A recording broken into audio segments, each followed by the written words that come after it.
आज जो मुख्यमंत्री महोदय की अध्यक्षता में कैबिनेट और मंत्रिपरिषद की बैठक हुई, उसकी ब्रीफिंग के लिए हमारे साथ में उप मुख्यमंत्री प्रेमचंद बैरवा जी, कैबिनेट मंत्री राजवर्धन राठौड़ साहब, जोगाराम पटेल जी और हमारे सीएम साहब के मीडिया एडवाइजर हिरेन जोशी जी हमारे साथ में। सबसे पहले मैं प्रेमचंद बैरवा जी से आज माननीय मुख्यमंत्री जी श्री भजनलाल शर्मा जी की अध्यक्षता में आज मंत्रिमंडल की बैठक का आयोजन किया गया, जिसमें प्रवासी राजस्थानियों के लिए नया विभाग गठित करने, ग्लोबल कैपेबिलिटी सेंटर पॉलिसी लाने, RVUNL तथा सिंगरेनी कोलियरी कंपनी लिमिटेड के बीच जॉइंट वेंचर कंपनी के गठन सहित कई मुद्दों पर आज फैसले लिए गए हैं। इन्हीं के तहत आज हमने सिरोही जिले में राजकीय महाविद्यालय कालंद्री का नामांकन संघवी हीराचंद जी फूलचंद जी राजकीय महाविद्यालय कालंद्री करने और सिरोही जिले के ही राजकीय महाविद्यालय कैलाश नगर का नामांकन मातृश्री पूरीबाई पूर्णमाजी माली टोरेसो राजकीय महाविद्यालय कैलाश नगर किया जाएगा, क्योंकि इससे इस निर्णय से दानदाताओं का सम्मान बढ़ाने के साथ साथ दानदाताओं को प्रोत्साहन भी मिलेगा। इसी तरह ऊर्जा उत्पादन हेतु संयुक्त उद्यम राजस्थान राज्य विद्युत उत्पादन निगम लिमिटेड तथा सिंगरेनी कोलियरीज कंपनी लिमिटेड के बीच जॉइंट वेंचर कंपनी के गठन का प्रस्ताव भी अनुमोदन आज मंत्रिमंडल की बैठक में किया गया। इस जैविक कंपनी में RUNL और SCCL की हिस्सेदारी क्रम से 26% और 76% रहेगी। इसमें खदान स्थल 9600 करोड़ रुपए की लागत से 800 मेगावाट की कोयला आधारित ताप विद्युत परियोजना और राजस्थान में 6000 करोड़ रुपए की लागत से 1500 मेगावाट क्षमता की सौर परियोजना स्थापित की जाएगी। RUNL की शेयर होल्डिंग के लिए अंश पूंजी की व्यवस्था RUNL के सोलर पार्क की परिसंपत्तियों का उपयोग करके ही की जाएगी। आज राजस्थान के मुख्यमंत्री भजनलाल जी के नेतृत्व में जो कैबिनेट बैठक हुई, उसमें दो बड़े निर्णय हुए, उसके बारे में मैं आपको और राजस्थान की जनता को सूचित करूंगा। ये दोनों निर्णय हमारे युवाओं के लिए, राजस्थान के लिए और प्रवासी राजस्थानियों के लिए बहुत ही महत्वपूर्ण है। सबसे पहला, दुनिया की जो वैश्वीकरण हो रहा है, ग्लोबलाइजेशन हो रहा है और जिस तरह से टेक्नोलॉजी का वर्धन हो रहा है, टेक्नोलॉजी बढ़ रही है, मल्टीनेशनल कंपनीज बनती जा रही हैं, तो राजस्थान की जो ज्योग्राफिक भौगोलिक लोकेशन है, राजस्थान के अंदर जिस तरह से जमीन की कीमत बाकी राज्यों से कम है, राजस्थान में युवा शिक्षित भी हैं, मेहनती भी हैं और टेक्नोलॉजी से युक्त भी हैं, उनको आगे बढ़ाने के लिए और राजस्थान में एक शानदार आर्थिक माहौल बनाने के लिए Rajasthan global capacity centre policy 2025 को आज अनुमोदन कर दिया गया है। GCC, आपने अक्सर ये नाम सुना होगा, ग्लोबल कैपेसिटी सेंटर।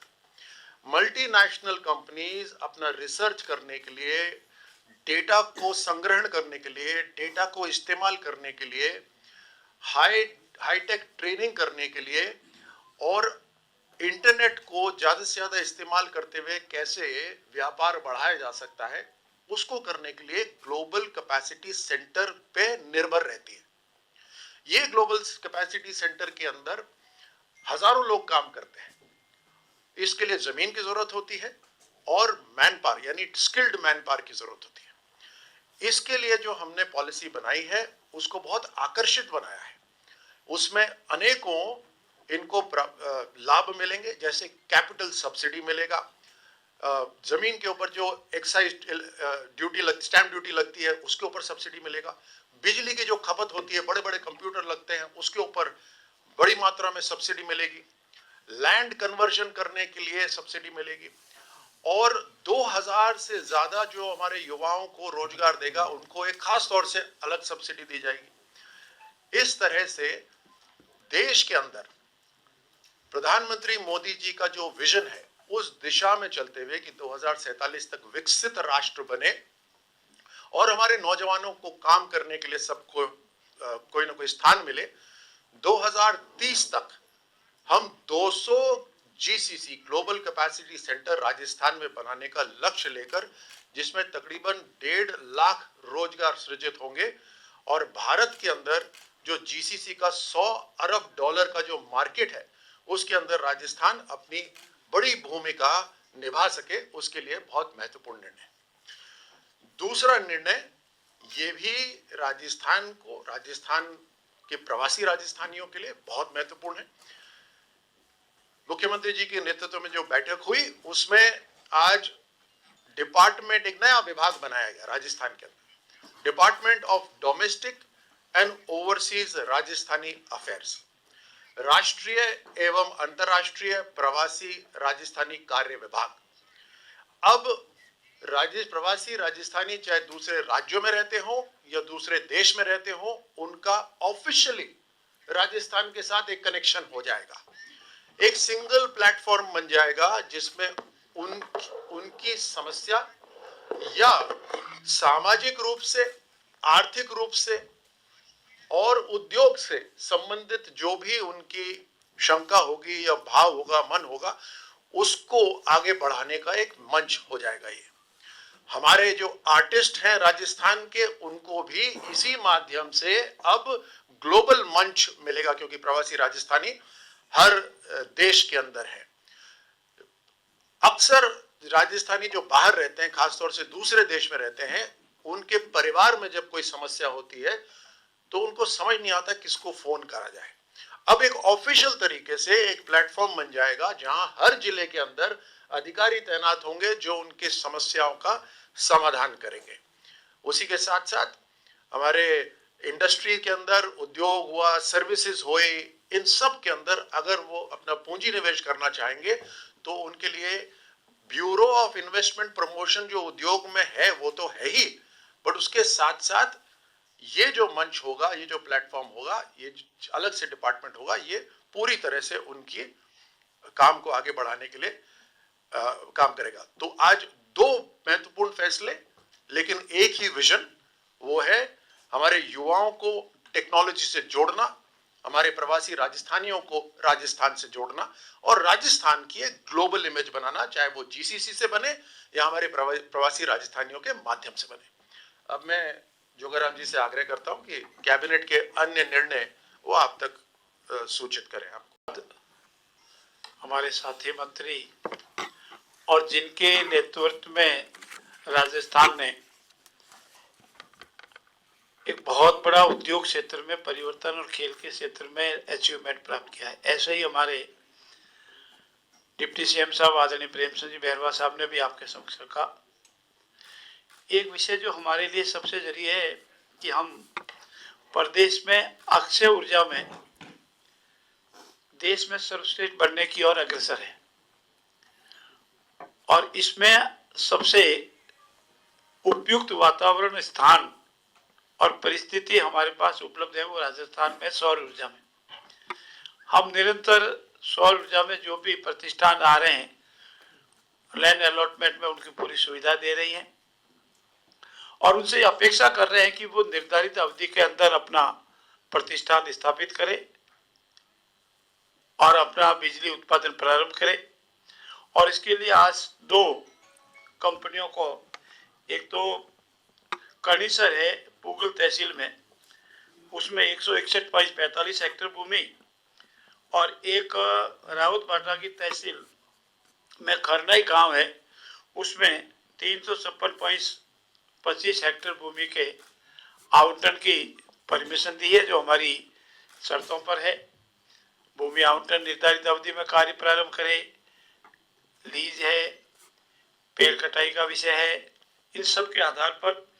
और एक हमारा बिजली उत्पादन जो हो रहा है उसका पावर ग्रिड स्टेशन बनना भी जरूरी है, अन्यथा हमारे पास उसको कैपेसिटी कैसे होगी। और उसके लिए बाड़मेर में ट्रांसमिशन लिमिटेड को 356 केवी सब स्टेशन की स्थापना के लिए बाड़मेर जिले में खोकर एक ग्राम है। खोकर ग्राम में 70 हेक्टेयर भूमि ये पावर ग्रिड सब स्टेशन बनाने के लिए अलॉटमेंट की स्वीकृति आज हमारी कैबिनेट ने दी है। इन निर्णयों से सौर ऊर्जा उत्पादन में क्षमता में वृद्धि होगी। राज्य में अक्षय ऊर्जा के उत्पादित विद्युत ट्रांसमिशन का नेटवर्क विकसित होगा और साथ ही साथ आम जन को सुगम विद्युत उत्पादित की जाए, किसानों को दिन में बिजली दी जाए, उद्योगों को आवश्यकता अनुसार बिजली दी जाए, डोमेस्टिक जितने बिजली की आवश्यकता है निरंतर बिना व्यवधान के 24 घंटे मिले, इसी और राजस्थान आगे बढ़ रहा है। मैं धन्यवाद दूंगा यशस्वी मुख्यमंत्री जी को कि उन्होंने जिस मिशन को हाथ में लिया था उसको हम ठेठ अंतिम चरण तक ले आए हैं। आप सबका भी बहुत बहुत धन्यवाद है। आप सब इस प्रेस वार्ता में पधारे, उसके लिए आपका बहुत बहुत धन्यवाद। और हम सब बंधुओं का कोई प्रश्न हो, हम सब आज 2 अमावस्या, आदि कल हुई आदि आप हुई, इसके लिए भी आपको बहुत बहुत बधाई। आने वाली सर्दी है धीरे धीरे बंद होकर के जयपुर से होती हुई राजस्थान में फैल रही, उसके लिए भी आपका धन्यवाद। राजस्थान फाउंडेशन के नीचे अभी जो प्रवासी राजस्थानी विभाग है वो काम करेगा और अभी इसका निर्णय हो जाएगा कि क्या बिल्कुल ही अलग काम करेगा या उद्योग के नीचे काम करेगा। इसके और डिटेल में निर्णय आ जाएंगे, लेकिन निश्चित रूप से वहां पर अधिकृत अधिकारी होंगे जिनकी जिम्मेदारी ही यही होगी। सर जीसीसी का जो आप बता रहे थे, जीसीसी, हाँ जीसीसी में, तो इसमें कैसी कंपनी आएगी, कितना रोजगार मिलेगा राजस्थान के युवाओं को, क्योंकि बहुत सारे रोजगार की प्रॉब्लम है राजस्थान में कई दूरगामी क्षेत्रों में। देखिए, जब हमारा टारगेट अभी हमने जो पॉलिसी अनाउंस करी है जिसके अंदर एक तरह से बड़ी कॉम्पिटिटिव पॉलिसी है दूसरे राज्यों के कंपैरिजन के अंदर, तो निश्चित रूप से बहुत सारी कंपनीज होंगी जो यहाँ पर अपने ग्लोबल कैपेसिटी सेंटर्स लगाना चाहेंगे।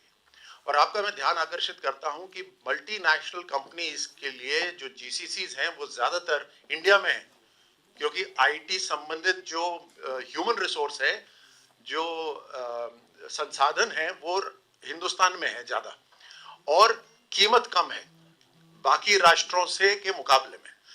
तो हिंदुस्तान वैसे भी एक बहुत बड़ा मार्केट है, इसलिए मैंने कहा कि 100 अरब डॉलर का ये मार्केट है, उसमें राजस्थान अब आगे बढ़ रहा है। तो निश्चित रूप से क्योंकि डायरेक्ट कनेक्टिविटी है, जयपुर डायरेक्ट एयरपोर्ट है, यहाँ की लैंड की कीमत कम है, दिल्ली से कनेक्टिविटी बहुत अच्छी है, मैन पावर यहाँ ट्रेंड मैन पावर अवेलेबल है, तो ये सब आकर्षण के केंद्र रहेंगे। निश्चित रूप से जैसे जैसे जीसीसी बनते जाएंगे और कम कीमत कम लागत पे बनेंगे, उसके अंदर उनकी ट्रेनिंग की कॉस्ट भी राजस्थान सरकार कवर कर रही है, उनकी सैलरी के ऊपर भी हम सब्सिडी दे रहे हैं 3 साल तक। तो बहुत अच्छी पॉलिसी है। निश्चित रूप से कंपनी आएंगी और आएंगी, फिर उससे अपने आप रोजगार बढ़ता जाएगा। सर मेरा एक सवाल है, सर इधर, सर मेरा सवाल है कि अब तक प्रवासी राजस्थानी एक जनरल टर्म था, लेकिन अब आप उसे विभाग के रूप में जानने जा रहे हैं, तो कैसे इसको डिफाइन करेंगे? क्योंकि कई लोग ऐसे हैं जो कई पीढ़ियों से दूसरे प्रदेशों में रह रहे हैं, उसके बाद बाहर चले गए, कई दूसरे प्रदेशों के लोग राजस्थान आके कई पीढ़ियों से रह रहे हैं और उसके बाद वो यहाँ से चले जाएंगे। तो प्रवासी राजस्थानी की डेफिनेशन क्या होगी? बड़ा इंटरेस्टिंग सवाल है और ऐसा नहीं है कि ये पहली बार हो रहा है। प्रवासी राजस्थानी फाउंडेशन तो कई बरसों से काम कर रही है, लेकिन उसके अंदर अधिकारी बहुत कम है और अगर देखा जाए तो जिम्मेदारी बहुत ज्यादा है। इसीलिए अब इसके अंदर अधिकारी बढ़ा दिए जाएंगे। अब परिभाषित तो बेसिकली है जो वाकई में बाहर रह रहा है, तो जो कम से कम तय है बाहर रह रहे उनकी तो सेवा शुरू कर दें। जिनके ऊपर विवाद होगा वो अपन दोनों अलग से बैठ के और चर्चा कर लेंगे। पान के लिए हम